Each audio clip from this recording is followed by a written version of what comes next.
नमस्कार साथियों, मैं आपका दोस्त राजेंद्र। सभी का स्वागत और अभिनंदन हमारे YouTube चैनल में। साथियों, अपन डिस्कस कर रहे हैं सेट और नेट एग्जाम का जो प्रथम प्रश्न पत्र है साथियों, उसके ऊपर अपन अध्ययन कर रहे हैं। उसी कड़ी के अंदर साथियों आज अपन मॉडल पेपर नंबर होगा 2 हमारा। इससे पहले हमने मॉडल पेपर नंबर 1 पे अध्ययन कर चुके हैं साथियों। टोटल आपको यहाँ पे 35 मॉडल पेपर करवाए जाएंगे एग्जाम से पहले पहले, यानी कि 26 मार्च से पहले पहले आपको यहाँ पे टोटल 35 मॉडल पर मैं आपको इसी YouTube चैनल में करवा दूंगा साथियों।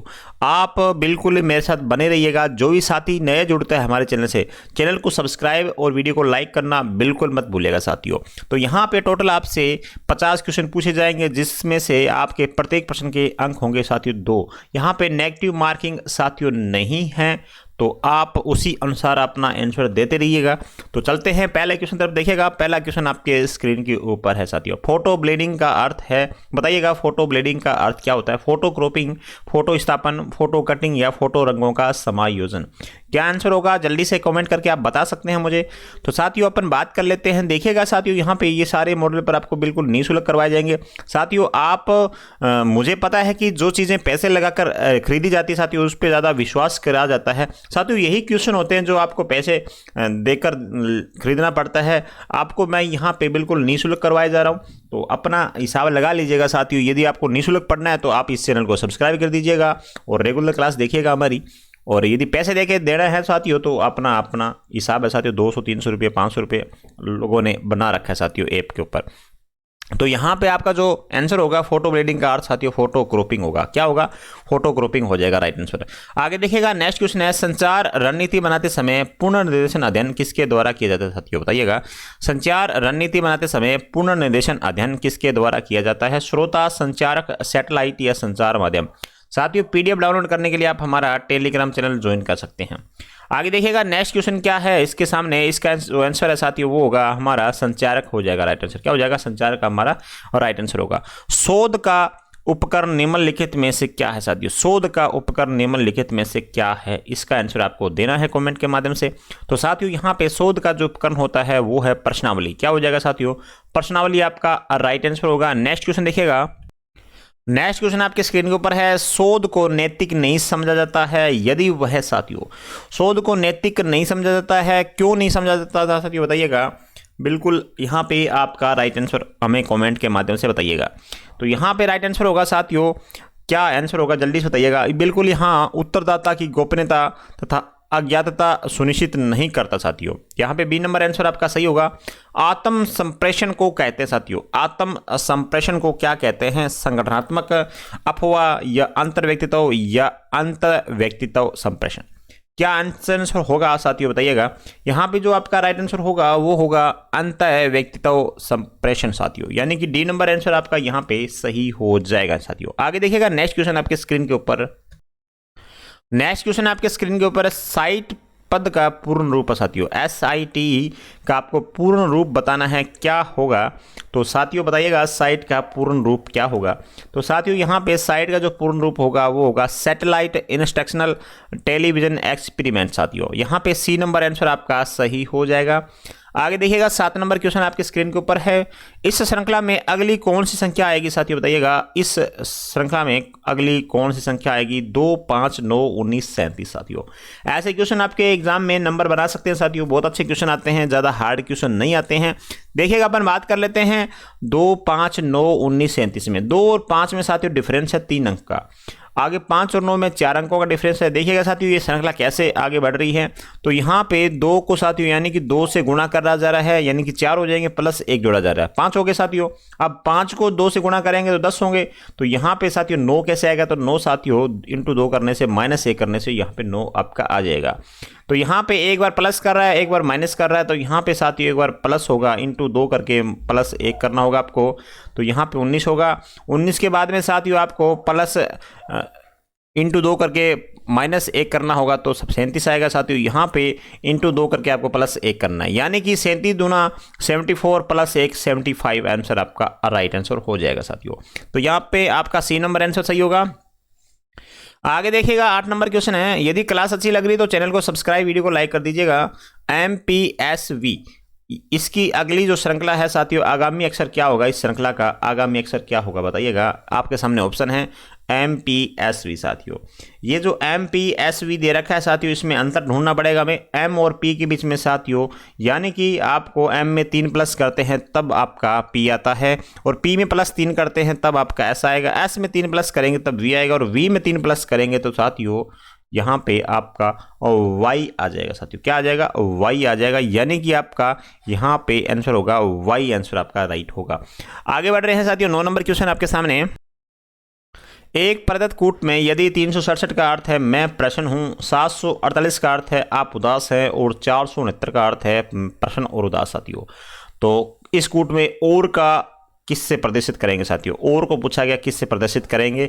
तो साथियों यदि आपको यहाँ पे 4, 6, 9 यहाँ पे तीनों का पता लग जाएगा तो आप बता सकते हैं साथियों और का किससे प्रदर्शित होगा। अपने बात कर लेते हैं साथियों, सबसे पहले इसको अपन मिलान करते हैं किसके साथ में, 367 के साथ मिलान करते हैं।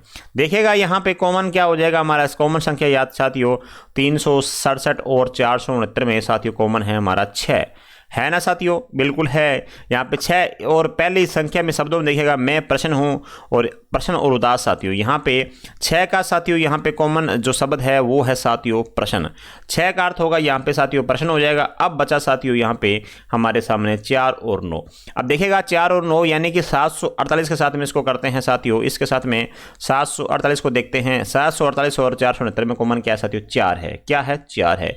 अब यानी कि आपका पहली और दूसरी, जो तीसरी और दूसरी संख्या में देखते हैं आप उदास हैं और प्रसन्न और उदास, यानी कि उदास का हमें पता लग गया साथियों। 4 का जो अर्थ है वो है साथियों उदास। क्या हो जाएगा? 4 का अर्थ हो जाएगा उदास है।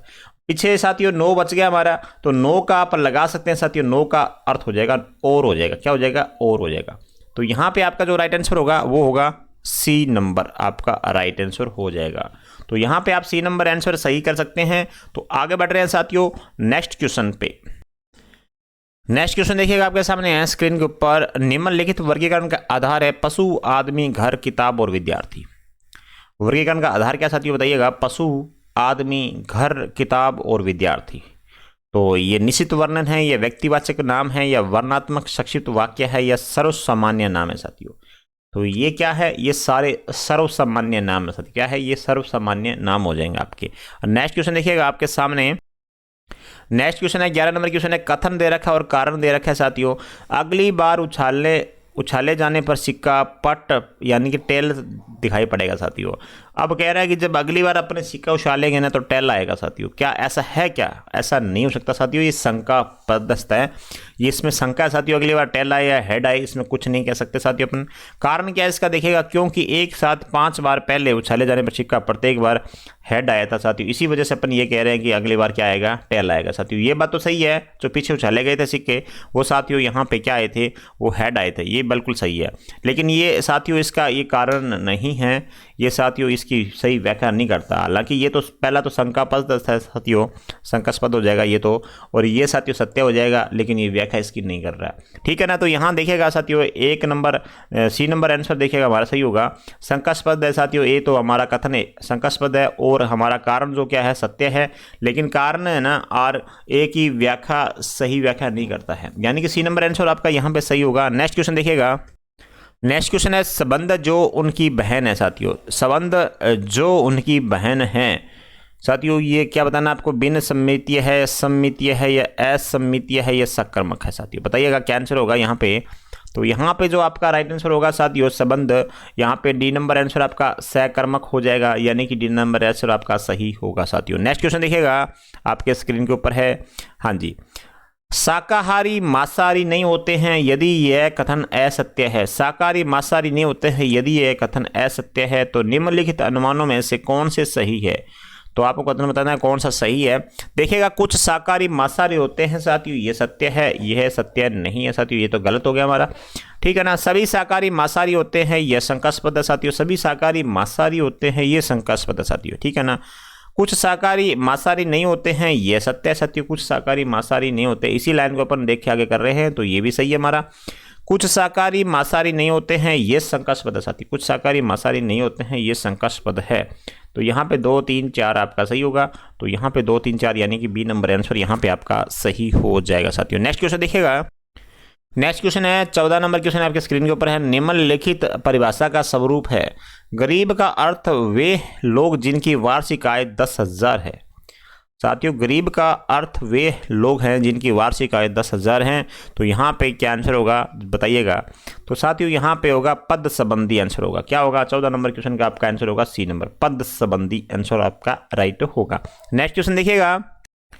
नेक्स्ट क्वेश्चन आपके सामने है, 15 नंबर क्वेश्चन आपके स्क्रीन के ऊपर है। निम्नलिखित युक्तियों में से कौन सी युक्ति नहीं है? साथियों कौन सी युक्ति नहीं है वो बताना आपको।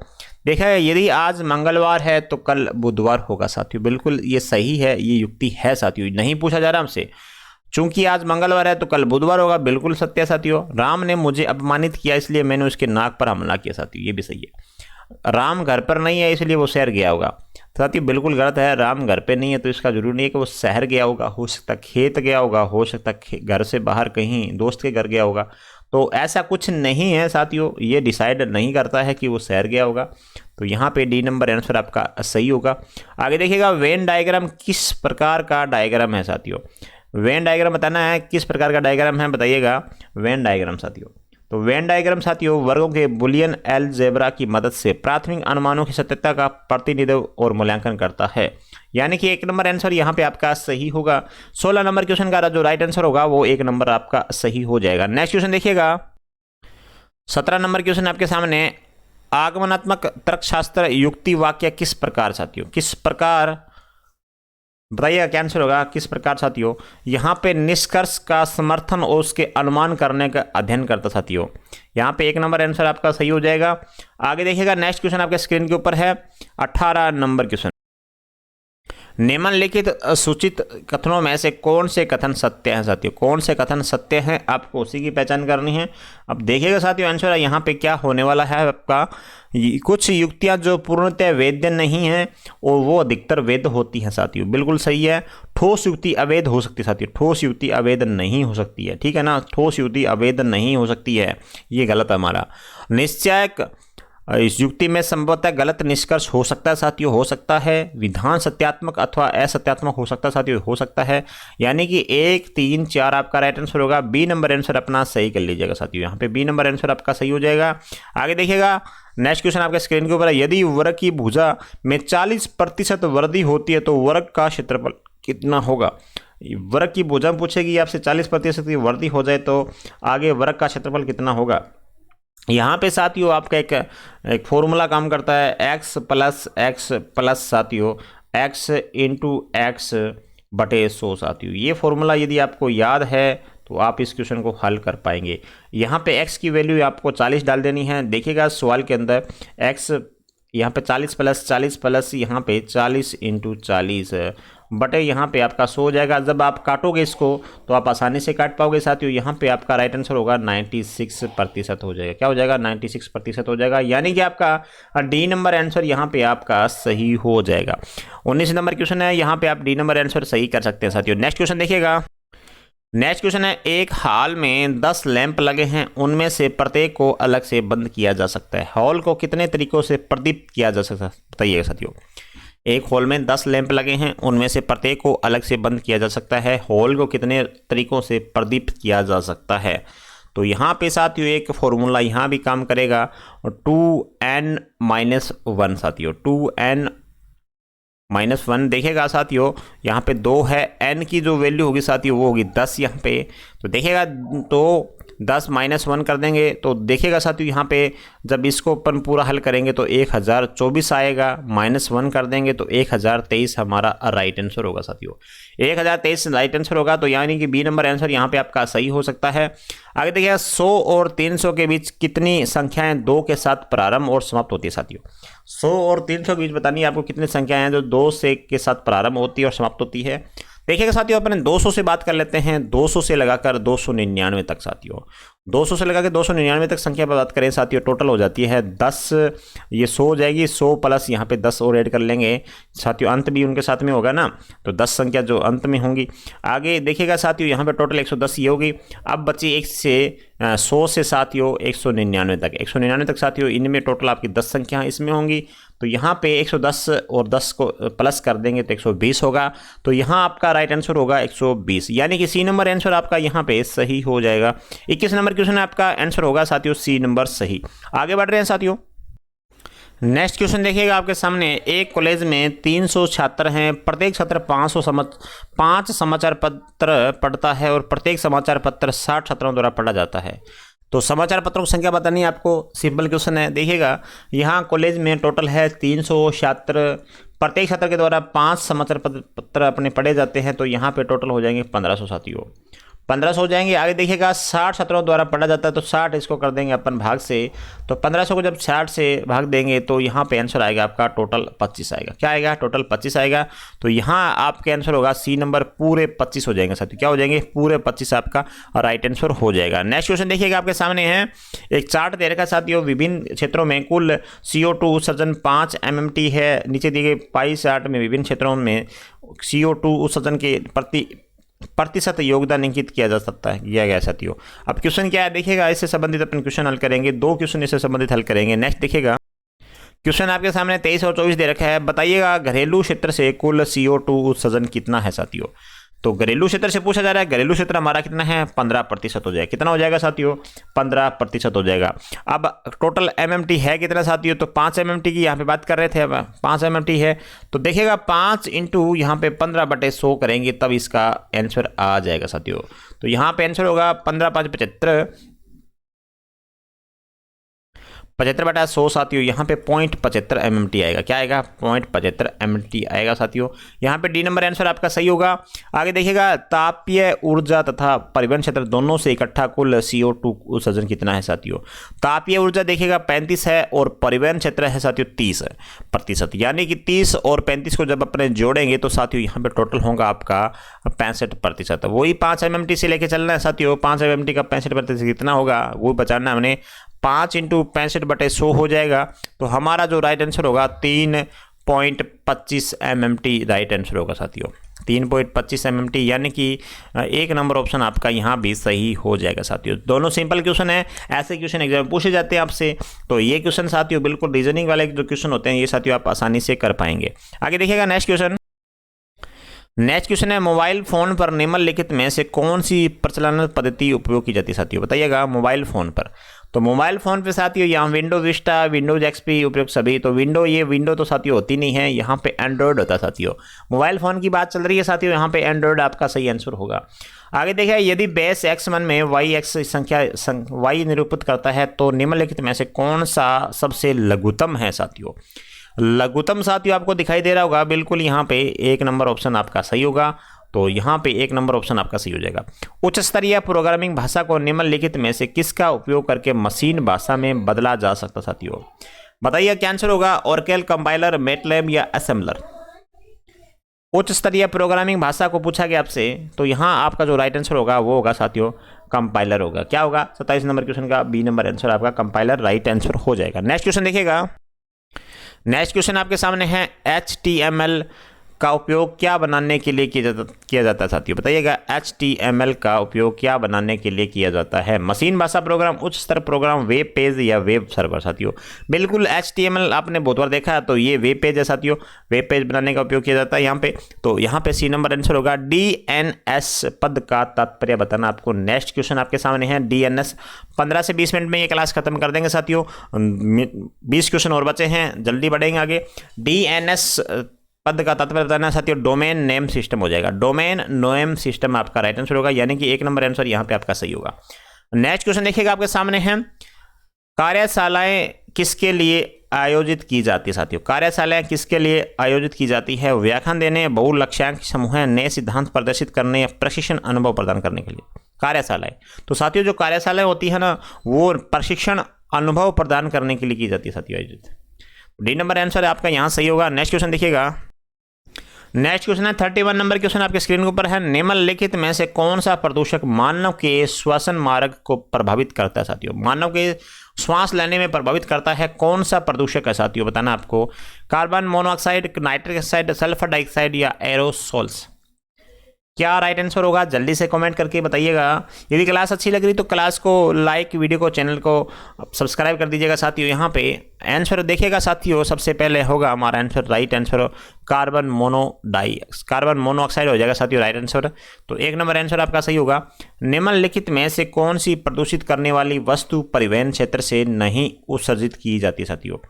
वस्तु है जो परिवहन क्षेत्र से जो उत्सर्जित नहीं की जाती है, कौन सी है बताइएगा, जो परिवहन से नहीं उत्पन्न की जाती है। क्या आंसर होगा, जल्दी से कमेंट करिएगा। बिल्कुल यहाँ पे क्लोरोफ्लोरोकार्बन्स हो जाएगा साथियों, जो परिवहन से क्षेत्र से नहीं उत्सर्जित की जाती है। बाकी साथियों परिवहन से होती है oxide, carbon monoxide, poly aromatic, ये सारे साथियों का परिवहन से संबंधित हो जाती है। ये आपका बी नंबर आंसर यहाँ पे आपका सही होगा। नेक्स्ट क्वेश्चन देखिएगा। नेक्स्ट क्वेश्चन आपके स्क्रीन के ऊपर है, ऊर्जा के निम्नलिखित स्रोतों में से कौन सा भारत में अधिकतम संभाव्य रखता है साथियों। कौन सा अधिकतम संभाव्य रखता है, सौर ऊर्जा, वात या वायु ऊर्जा, समुद्रीय तापीय ऊर्जा या ज्वारीय ऊर्जा। ऊर्जा के निम्नलिखित स्रोतों में से कौन सा भारत में अधिकतम संभाव्य रखता है साथियों। बहुत ही शानदार क्वेश्चन है ये, बताइएगा क्या आंसर होगा आपका 33 का। तो देखिएगा साथियों, अपन बात कर लेते हैं, ज्वारीय ऊर्जा तो अपने नहीं है, वायु ऊर्जा भी नहीं है साथियों, समुद्रीय तापीय ऊर्जा भी नहीं है, सौर ऊर्जा साथियों, सौर ऊर्जा अपन यहाँ तापमान की वजह से साथियों ये सौर ऊर्जा, इसका संभाव्य क्षेत्र ज़्यादा है साथियों यहाँ पे। बिल्कुल अच्छा क्वेश्चन है ये, अच्छा लेवल का क्वेश्चन है साथियों, यहाँ पे आंसर आप लगा सकते हैं, तो ये क्वेश्चन आपका अच्छा बनता है। मृदा में प्रदूषण का स्रोत निम्नलिखित में से कौन सा नहीं है साथियों। मृदा में जो प्रदूषण होता है उसका स्रोत पूछा गया, जो नहीं है वो पूछा जा रहा है आपसे। परिवहन क्षेत्र, कृषि क्षेत्र, तापीय ऊर्जा संयंत्र, हाइड्रो पावर प्लांट्स। 34 का आंसर देना है साथियों यहाँ पे। तो 34 का जो राइट आंसर होगा वो होगा हाइड्रो पावर प्लांट साथियों। हाइड्रो पावर प्लांट आपका यहाँ पे सही आंसर होगा। यहाँ पे आप परिवहन क्षेत्र लगाओगे तो आपका गलत हो जाएगा साथियों, यहाँ पे आप परिवहन क्षेत्र नहीं लगाएंगे। ये तो मृदा में प्रदूषण का स्रोत है साथियों परिवहन क्षेत्र। आगे देखिएगा, डी नंबर आंसर यहाँ पे सही। निम्नलिखित में से कौन सी प्राकृतिक आपदा नहीं है। जो प्राकृतिक आपदा नहीं है साथियों वो बतानी है। भूकंप, सुनामी, आकस्मिक बाढ़ या नाभिकीय दुर्घटना साथियों। प्राकृतिक आपदा पूछी गई आपसे, कौन सी नहीं है, तो बताइएगा साथियों क्या होगा। आकस्मिक बाढ़ साथियों, अचानक बाढ़ आ जाना साथियों प्राकृतिक आपदा नहीं है, तो यहाँ पे आपका सी नंबर सही होगा। आगे देखिएगा नेक्स्ट क्वेश्चन। नेक्स्ट क्वेश्चन आपके सामने 36 नंबर है। नियंत्रित समूह शर्त निम्नलिखित में से किस में प्रयुक्त होती है साथियों। नियंत्रित समूह शर्त निम्नलिखित में से किस में प्रयुक्त होती है। सर्वेक्षण शोध, ऐतिहासिक शोध, प्रयोगात्मक शोध या विवरणात्मक शोध। 36 का क्या आंसर होगा, तो यहाँ जो आपका राइट आंसर होगा वो होगा सर्वेक्षण शोध साथियों। क्या होगा, सर्वेक्षण शोध आपका राइट आंसर होगा। मूल्य शिक्षा का उद्देश्य विद्यार्थियों के मन में अंतर्निर्दिष्ट करना है साथियों। मूल्य शिक्षा का उद्देश्य है विद्यार्थियों के मन में अंतर्निर्दिष्ट करना है, तो क्या आंसर होगा यहाँ पे आपका 37 नंबर क्वेश्चन है। तो यहाँ जो आपका आंसर होगा वो होगा नैतिक मूल्यों का साथियों। क्या होगा, नैतिक मूल्यों आपका राइट आंसर होगा। भारत में विश्वविद्यालय अनुदान आयोग के क्षेत्रीय कार्यालयों की संख्या बताइएगा साथियों। भारत में विश्वविद्यालय अनुदान आयोग के क्षेत्रीय कार्यालयों की संख्या बतानी है आपको कितनी है, तो कितनी है साथियों यहाँ पे 38 नंबर।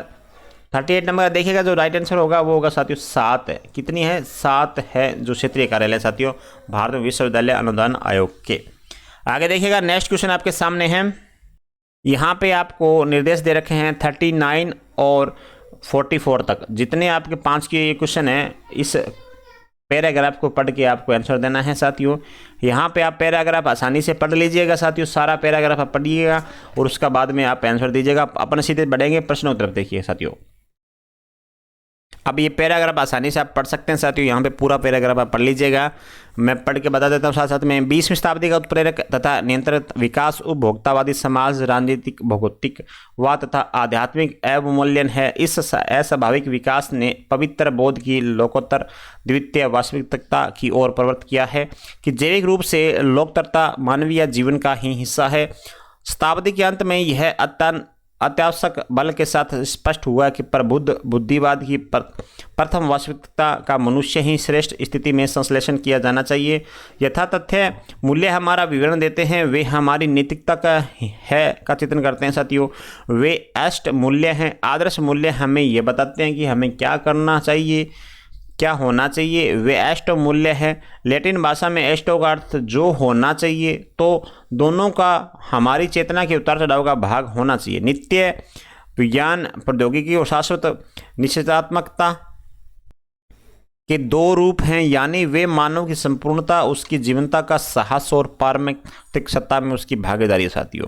तो पूरा पैराग्राफ आप पढ़ लीजिएगा आसानी से। अपन चलते हैं प्रश्नों की तरफ। देखिएगा, परिच्छेद में चर्चित समस्या समग्र रूप से किस प्रकार पर विचार करती है साथियों, बताइएगा। परिच्छेद में चर्चित समस्या समग्र रूप से किस पर विचार करती है? तो ये विचार करती है साथियों आध्यात्मिक अवमूल्यन पे करती है। आसानी से आप समझ पाएंगे, पैराग्राफ आसानी से पढ़ लेंगे तो इसका अर्थ होगा आध्यात्मिक अवमूल्य। नेक्स्ट क्वेश्चन देखिएगा, परिच्छेद में यथा तथ्य मूल्यों का अभिप्राय क्या है साथियों? यथा तथ्यों का मूल्य का जो अभिप्राय है वो क्या है, ये बताना आपको। तो यहाँ आंसर जो आपका होगा क्या होना चाहिए साथियों, ये हमने पढ़ी थी लाइन, क्या होना चाहिए, ये आंसर आपका सही होगा। परिच्छेद के अनुसार प्रथम वास्तविकता में क्या सम्मिलित है साथियों? वास्तविकता में क्या सम्मिलित है बताइएगा, प्रथम वास्तविकता में क्या शामिल है 41 का। तो यहाँ आंसर आपका सही होगा पावन बोध साथियों, पावन बोध शामिल है। वैज्ञानिक तथा मानवीय दो संस्कृतियों के मेल का तात्पर्य क्या साथियों बताइएगा?